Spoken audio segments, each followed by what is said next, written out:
Nani anaona chief area? Chief Kabugwani. Naitwa Lois Isa. Mimi nilikuwa hapo kitu saa 11 na 40. Nilipigiwa simu na supervisor wangu, mimi hufanya kazi mtaani. Akanieleza ambapo kuna mtu ameuliwa hapa na alikuwa anafanya usherati.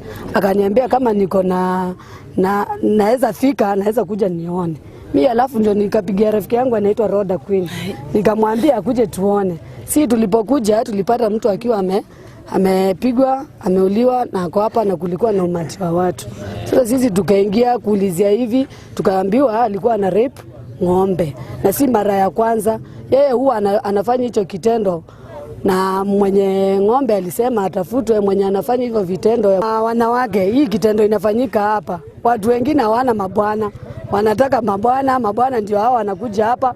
Huyo mtu anasemekana ako na bibi na aliacha bibi yake na akakuja kushika ng'ombe za watu hapa. Sisi kama wanawake tunaudhika sana. Kwa majina mimi naitwa Nicholas Mwingi, Chief Kabugwani yenye iko Mwingi Township. Saa 10 usiku nimepigiwa simu, kuna jamaa amepatikana kwa boma ya Choma Zone, boma ya ng'ombe. Na anasemekana alikuwa na nia ya kufanya usherati na ng'ombe.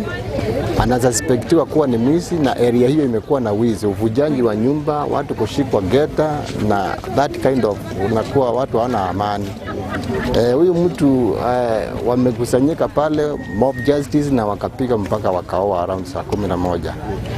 Sasa mimi ile hoja naweza toa ni kwamba watu wakishika mwenye anasuspektiwa kuwa ni mbaya, wapige ripoti mahali inastahili, sheria ichukue kwa njia yenye inastahili. Ili kuua si kitu tena kinasaidia. Yule anaweza saidia serikali kufanya uchunguzi zaidi. Kwa hivyo kuua tumekataza, si mzuri. Vile nasikia rumors zenye zimesemekana na wenye walikuwa pale ni kama alikuwa na nia ya kufanya usherati na ng'ombe, labda alikuwa anaweza kuiba.